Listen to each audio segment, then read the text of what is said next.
41वां अध्याय। श्रृंगी ऋषि का राजा परीक्षित को शाप देना और शमीक का अपने पुत्र को शांत करते हुए शाप को अनुचित बताना। उग्र श्रवाजी कहते हैं, शौनक जी, कृष के ऐसा कहने पर तेजस्वी श्रृंगी ऋषि को बड़ा क्रोध हुआ।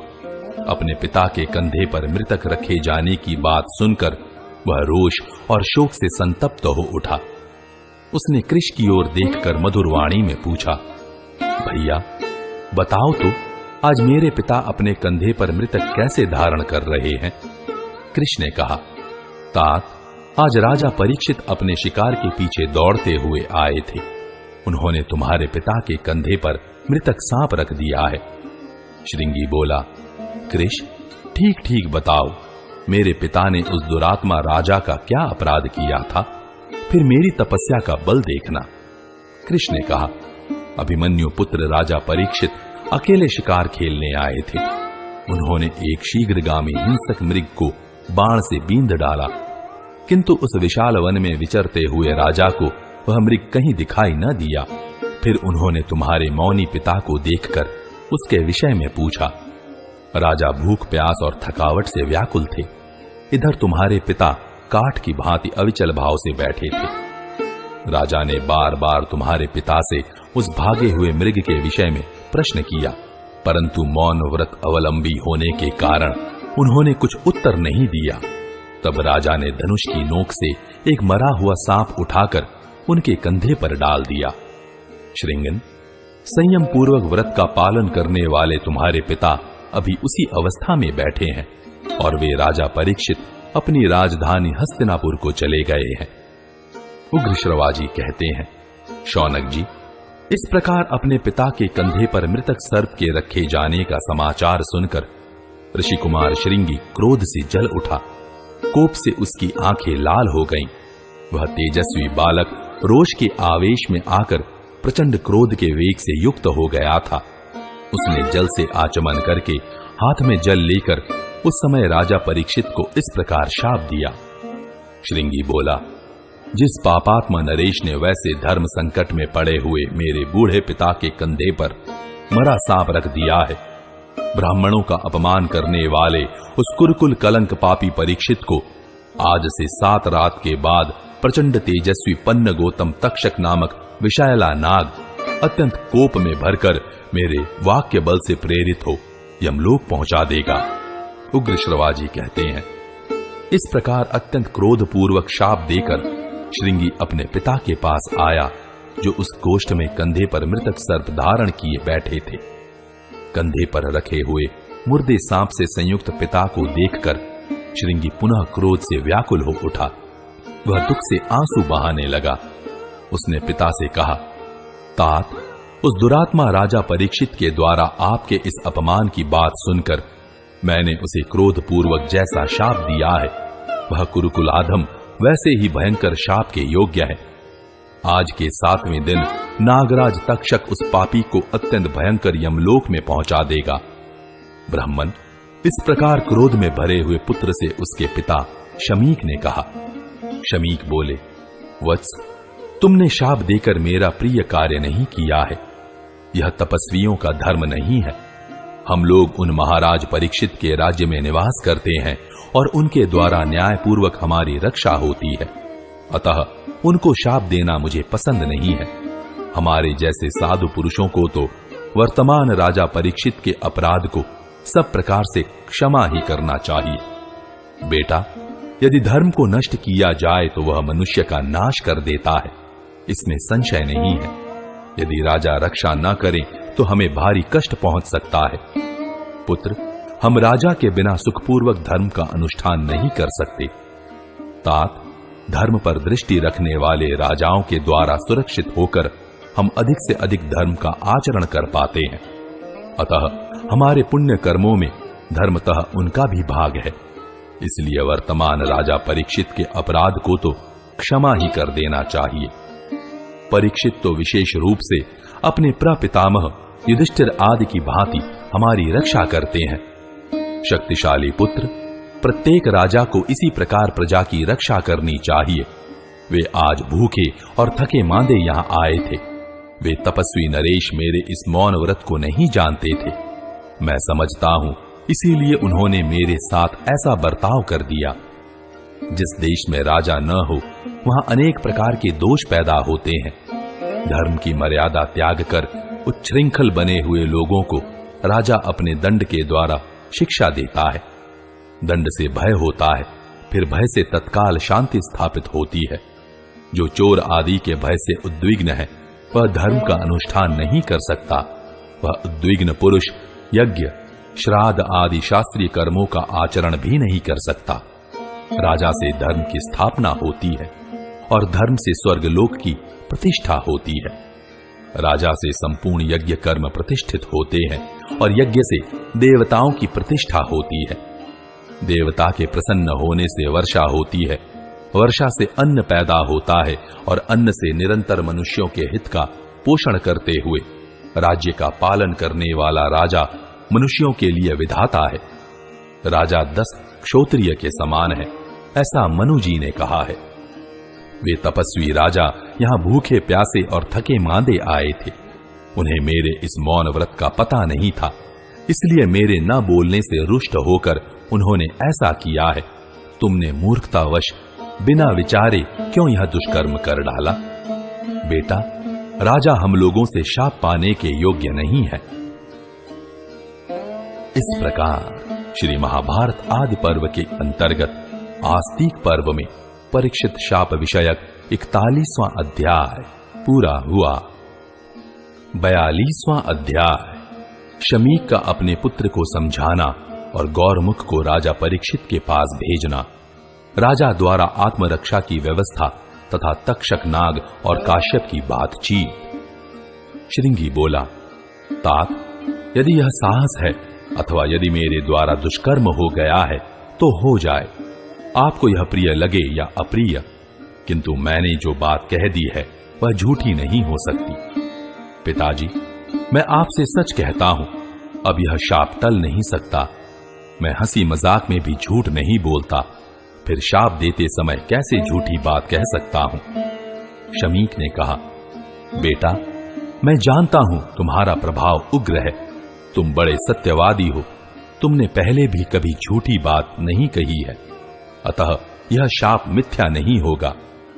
तथापि पिता को उचित है कि वह अपने पुत्र को बड़ी अवस्था का हो जाने पर भी सदा सत्कर्मों का उपदेश देता रहे, जिससे वह गुणवान हो और महान यश प्राप्त करे। फिर तुम्हें उपदेश देने की तो बात ही क्या है, तुम तो अभी बालक ही हो। तुमने सदा तपस्या के द्वारा अपने को दिव्य शक्ति से संपन्न किया है, जो योग जनित ऐश्वर्य से संपन्न है। ऐसे प्रभावशाली तेजस्वी पुरुषों का भी क्रोध अधिक बढ़ जाता है। फिर तुम जैसे बालक को क्रोध हो, इसमें कहना ही क्या है। इसलिए धर्मात्माओं में श्रेष्ठ पुत्र, तुम्हारे बचपन और दुस्साहसपूर्ण कार्य को देखकर मैं तुम्हें कुछ काल तक उपदेश देने की आवश्यकता समझता हूं। तुम मन और इंद्रियों के निग्रह में तत्पर होकर जंगली कंद, मूल, फल का आहार करते हुए इस क्रोध को मिटाकर उत्तम आचरण करो। ऐसा करने से तुम्हारे धर्म की हानि नहीं होगी। क्रोध प्रयत्नशील साधकों के अत्यंत दुख से उपार्जित धर्म का नाश कर देता है। फिर धर्महीन मनुष्यों को अभीष्ट गति नहीं मिलती है। शम ही क्षमाशील साधकों को सिद्धि की प्राप्ति कराने वाला है। जिनमें क्षमा है उन्हीं के लिए यह लोक और परलोक दोनों कल्याणकारक हैं। इसलिए तुम सदा इंद्रियों को वश में रखते हुए क्षमाशील बनो। क्षमा से ही ब्रह्मा जी के निकटवर्ती लोकों में जा सकोगे। तात, मैं तो शांति धारण करके अब जो कुछ किया जा सकता है वह करूंगा। राजा के पास यह संदेश भेज दूंगा कि राजन, तुम्हारे द्वारा मुझे जो तिरस्कार प्राप्त हुआ है उसे देखकर अमर्ष में भरे हुए मेरे अल्पबुद्धि एवं मूढ़ पुत्र ने तुम्हें शाप दे दिया है। उग्र श्रवाजी कहते हैं, उत्तम व्रत का पालन करने वाले दयालु एवं महातपस्वी शमीक मुनि ने अपने गौरमुख नाम वाले एकाग्रचित्त एवं शीलवान शिष्य को इस प्रकार आदेश दे कुशल प्रश्न, कार्य एवं वृत्तांत का संदेश देकर राजा परीक्षित के पास भेजा। गौरमुख वहां से शीघ्र कुरुकुल की वृद्धि करने वाले महाराज परीक्षित के पास चला गया। राजधानी में पहुंचने पर द्वारपाल ने पहले महाराज को उसके आने की सूचना दी और उनकी आज्ञा मिलने पर गौरमुख ने राजभवन में प्रवेश किया। महाराज परीक्षित ने उस समय गौरमुख ब्राह्मण का बड़ा सत्कार किया। जब उसने विश्राम कर लिया तब शमीक के कहे हुए घोर वचन को मंत्रियों के समीप राजा के सामने पूर्ण रूप से कह सुनाया। गौरमुख बोला, महाराज, आपके राज्य में शमीक नाम वाले एक परम धर्मात्मा महर्षि रहते हैं। वे जितेंद्रिय, मन को वश में रखने वाले और महान तपस्वी हैं। नरव्याघ्र, आपने मौन व्रत धारण करने वाले उन महात्मा के कंधे पर धनुष की नोक से उठाकर एक मरा हुआ सांप रख दिया था। महर्षि ने तो उसके लिए आपको क्षमा कर दिया था, किंतु उनके पुत्र को वह सहन नहीं हुआ। राजेंद्र, उस ऋषि कुमार ने आज अपने पिता के अनजान में ही आपके लिए यह शाप दिया है कि आज से 7 रात के बाद ही तक्षक नाग आपकी मृत्यु का कारण हो जाएगा। इस दशा में आप अपनी रक्षा की व्यवस्था करें। यह मुनि ने बार बार कहा है, उस शाप को कोई भी टाल नहीं सकता। स्वयं महर्षि भी क्रोध में भरे हुए अपने पुत्र को शांत नहीं कर पा रहे हैं। अतः राजन, आपके हित की इच्छा से उन्होंने मुझे यहां भेजा है। उग्र श्रवाजी कहते हैं, यह घोर वचन सुनकर कुरुनंदन राजा परीक्षित मुनि का अपराध करने के कारण मन ही मन संतप्त हो उठे। वे श्रेष्ठ महर्षि उस समय वन में मौन व्रत का पालन कर रहे थे। यह सुनकर राजा परीक्षित का मन और भी शोक एवं संताप में डूब गया। शमीक मुनि की दयालुता और अपने द्वारा उनके प्रति किए हुए उस अपराध का विचार करके वे अधिकाधिक संतप्त होने लगे। देवतुल्य राजा परीक्षित को अपनी मृत्यु का शाप सुनकर वैसा संताप नहीं हुआ जैसा कि मुनि के प्रति किए हुए अपने उस बर्ताव को याद करके वे शोकमग्न हो रहे थे। तदनंतर राजा ने यह संदेश देकर उस समय गौरमुख को विदा किया कि भगवान शमीक मुनि यहां पधारकर पुनः मुझ पर कृपा करें। गौरमुख के चले जाने पर राजा ने उद्विग्न चित्त हो मंत्रियों के साथ गुप्त मंत्रणा की। मंत्र तत्व के ज्ञाता महाराज ने मंत्रियों से सलाह करके एक ऊंचा महल बनवाया जिसमें एक ही खंभा लगा था। वह भवन सब ओर से सुरक्षित था। राजा ने वहां रक्षा के लिए आवश्यक प्रबंध किया। उन्होंने सब प्रकार की औषधियां जुटा ली और वैद्यों तथा मंत्र सहित ब्राह्मणों को सब ओर नियुक्त कर दिया। वहीं रहकर वे धर्मज्ञ नरेश सब ओर से सुरक्षित हो मंत्रियों के साथ संपूर्ण राज कार्य की व्यवस्था करने लगे। उस समय महल में बैठे हुए महाराज से कोई भी मिलने नहीं पाता था। वायु को भी वहां से निकल जाने पर पुनः प्रवेश के समय रोका जाता था। 7वां दिन आने पर मंत्र शास्त्र के ज्ञाता द्विज श्रेष्ठ काश्यप राजा की चिकित्सा करने के लिए आ रहे थे। उन्होंने सुन रखा था कि भूप शिरोमणि परीक्षित को आज नागों में श्रेष्ठ तक्षक यमलोक पहुंचा देगा। अतः उन्होंने सोचा कि नागराज के डसे हुए महाराज का विष उतारकर मैं उन्हें जीवित कर दूंगा। ऐसा करने से वहां मुझे धन तो मिलेगा ही, लोकोपकारी राजा को जिलाने से धर्म भी होगा। मार्ग में नागराज तक्षक ने काश्यप को देखा। वे एक चित्त होकर हस्तिनापुर की ओर बढ़े जा रहे थे। तब नागराज ने बूढ़े ब्राह्मण का वेश बनाकर मुनिवर काश्यप से पूछा, आप कहां बड़ी उतावली के साथ जा रहे हैं और कौन सा कार्य करना चाहते हैं? काश्यप ने कहा, कुरुकुल में उत्पन्न शत्रु दमन महाराज परीक्षित को आज नागराज तक्षक अपनी विषाग्नि से दग्ध कर देगा। वे राजा पांडवों की वंश परंपरा को सुरक्षित रखने वाले तथा अत्यंत पराक्रमी हैं। अतः सौम्य, अग्नि के समान तेजस्वी नागराज के डस लेने पर उन्हें तत्काल विष रहित करके जीवित कर देने के लिए मैं जल्दी जल्दी जा रहा हूं। तक्षक बोला, ब्राह्मण, मैं ही वह तक्षक हूं। आज राजा को भस्म कर डालूंगा। आप लौट जाइए। मैं जिसे डस लूं उसकी चिकित्सा आप नहीं कर सकते। काश्यप ने कहा, मैं तुम्हारे डसे हुए राजा को वहां जाकर विष से रहित कर दूंगा। यह विद्या बल से संपन्न मेरी बुद्धि का निश्चय है। इस प्रकार श्री महाभारत आदि पर्व के अंतर्गत आस्तिक पर्व में काश्यप आगमन विषयक 42वां अध्याय पूरा हुआ। 43वां अध्याय। तक्षक का धन देकर काश्यप को लौटा देना और छल से राजा परीक्षित के समीप पहुंचकर उन्हें डसना। तक्षक बोला, काश्यप, यदि इस जगत में मेरे डसे हुए रोगी की कुछ भी चिकित्सा करने में तुम समर्थ हो तो मेरे डसे हुए इस वृक्ष को जीवित कर दो। द्विज श्रेष्ठ, तुम्हारे पास जो उत्तम मंत्र का बल है उसे दिखाओ और यत्न करो। लो, तुम्हारे देखते देखते इस वटवृक्ष को मैं भस्म कर देता हूं। काश्यप ने कहा, नागराज, यदि तुम्हें इतना अभिमान है तो इस वृक्ष को डसो। भुजंगम, तुम्हारे डसे हुए इस वृक्ष को मैं अभी जीवित कर दूंगा। उग्रश्रवाजी कहते हैं, महात्मा काश्यप के ऐसा कहने पर सर्पों में श्रेष्ठ नागराज तक्षक ने निकट जाकर बरगद के वृक्ष को डस लिया। उस महाकाय विषधर सर्प के डसते ही उसके विष से व्याप्त हो वह वृक्ष सब ओर से जल उठा। इस प्रकार उस वृक्ष को जलाकर नागराज पुनः काश्यप से बोला, द्विज श्रेष्ठ, अब तुम यत्न करो और इस वृक्ष को जिला दो। उग्रश्रवाजी कहते हैं, शौनक जी, नागराज के तेज से भस्म हुए उस वृक्ष की सारी भस्म राशि को एकत्र करके काश्यप ने कहा, नागराज, इस वनस्पति पर आज मेरी विद्या का बल देखो।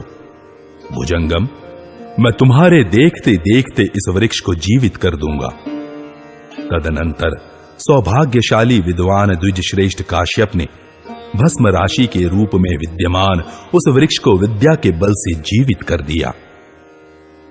पहले उन्होंने उसमें से अंकुर निकाला, फिर उसे 2 पत्ते का कर दिया। इसी प्रकार क्रमशः पल्लव, शाखा और प्रशाखाओं से युक्त उस महान वृक्ष को पुनः पूर्ववत खड़ा कर दिया।